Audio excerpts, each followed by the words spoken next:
അമ്മ ഇന്ന് സ്കൂളിൽ ഡോക്ടർമാർ വന്നു. അവർ പറയുക അമിതവണ്ണമുള്ളവർക്ക് ക്യാൻസർ സാധ്യതയുണ്ടെന്ന്. ശരിയാണോ അമ്മേ? കാർട്ടൂൺ ശ്രദ്ധിച്ചല്ലോ. ക്യാൻസർ എല്ലാവരെയും ഭയപ്പെടുത്തുന്ന ഒരു രോഗമാണല്ലേ. കാർട്ടൂണിലെ കുട്ടിയുടെ സംസാരം കേട്ട് അമ്മ ഷോക്ക്ഡായിട്ടിരിക്കുകയാണ്. യഥാർത്ഥത്തിൽ അമിതവണ്ണം ക്യാൻസറിന് കാരണമാകുമോ? നമുക്ക് നോക്കാം. IHMA സ്പന്ദനം ഹെൽത്ത് ടോക്സിലേക്ക് ഏവർക്കും സ്വാഗതം. അതെ, ചിലതരം ക്യാൻസറുകൾ ഉണ്ടാവാനുള്ള കാരണങ്ങളിൽ ഒന്നാണ് അമിതവണ്ണം.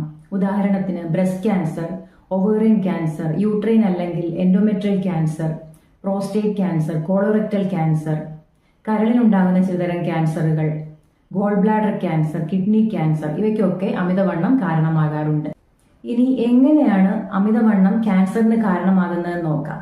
പ്രധാനമായും 3 തരം ചേഞ്ചസ് ആണ് അമിതവണ്ണം മൂലം ശരീരത്തിൽ ഉണ്ടാകുന്നത്. ഇവ ക്യാൻസറിന് വഴിതെളിച്ചേക്കാം. ഇതിൽ ഒന്നാമത്തേത് ഇൻഫ്ലമേഷൻ അല്ലെങ്കിൽ വീക്കമാണ്. അമിത കൊഴുപ്പ് ശരീരകോശങ്ങളിൽ വീക്കം ഉണ്ടാക്കുന്നു. ഇതുമൂലം കോശങ്ങൾ നശിക്കുകയും ക്യാൻസർ സാധ്യത കൂട്ടുകയും ചെയ്യുന്നു. നിരന്തരമായ കോശവീക്കം ഉണ്ടാകുന്ന goal bladder stone, non alcoholic fatty liver ഇവയൊക്കെ ക്യാൻസർ സാധ്യത കൂട്ടുന്ന ഘടകങ്ങളാണ്. രണ്ടാമത്തെ ചേഞ്ച് എന്ന് പറഞ്ഞാൽ ഹോർമോണൽ ചേഞ്ചസ് ആണ്. ഉദാഹരണത്തിന് ഇൻസുലിൻ ഹോർമോൺ. അമിതവണ്ണമുള്ളവർക്ക് പൊതുവെ ഇൻസുലിൻ പ്രൊഡക്ഷൻ കൂടുതലായി കണ്ടുവരുന്നു. അമിതമായി ശരീരത്തിൽ ഇൻസുലിൻ ഉണ്ടാകുമ്പോൾ ശരീരകോശങ്ങളുടെ എണ്ണം കൂടുന്നു. ഇത് ക്യാൻസറിന് വഴിതെളിച്ചേക്കാം. അടുത്തത് ഈസ്ട്രജൻ ഹോർമോണാണ്. ഈസ്ട്രജൻ ഹോർമോൺ കൊഴുപ്പിൽ നിന്ന് ഉൽപ്പാദിപ്പിക്കപ്പെടുന്നു. പ്രത്യേകിച്ചും ആർത്തവവിരാമത്തിന് ശേഷം അമിത കൊഴുപ്പിൽ നിന്ന് കൂടുതൽ ഈസ്ട്രജൻ പ്രൊഡ്യൂസ് ചെയ്യുകയും അത് എൻഡോമെട്രിയൽ ക്യാൻസർ അല്ലെങ്കിൽ ബ്രസ്റ്റ് ക്യാൻസറിന് സാധ്യത കൂട്ടുകയും ചെയ്യുന്നു. കൊഴുപ്പിൽ നിന്ന് ഉൽപ്പാദിപ്പിക്കപ്പെടുന്ന മറ്റൊരു ഹോർമോണായ ലെപ്റ്റിന്റെ അളവ് കൂടിയാൽ ട്യൂമർ വളർച്ചയെ പ്രോത്സാഹിപ്പിക്കുന്നു.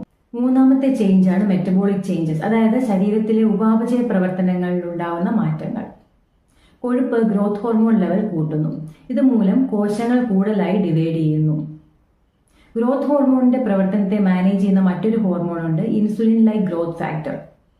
ഈ 2 ഹോർമോണുകളുടെയും അളവ് കൂടുമ്പോൾ കോശങ്ങൾ കൂടുതലായിട്ട് ഡിവൈഡ് ചെയ്യുകയും എണ്ണം വർദ്ധിക്കുകയും ചെയ്യുന്നു. ഇവ ക്യാൻസറിന് കാരണമായേക്കാം.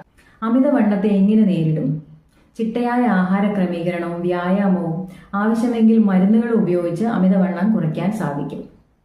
ഇങ്ങനെയുള്ള സാഹചര്യങ്ങളിൽ പാർശ്വഫലരഹിതമായ ഹോമിയോപ്പതി ചികിത്സയെക്കുറിച്ച് ചിന്തിക്കാവുന്നതാണ്.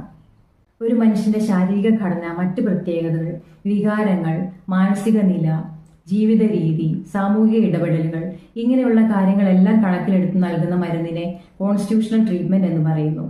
ഇങ്ങനെയുള്ള മരുന്നുകൾ ശരീരത്തിൽ ഒന്നടങ്കം പ്രവർത്തിച്ച് ശരീരത്തിലെ എല്ലാ പ്രവർത്തനങ്ങളും മെച്ചപ്പെടുത്തുന്നു.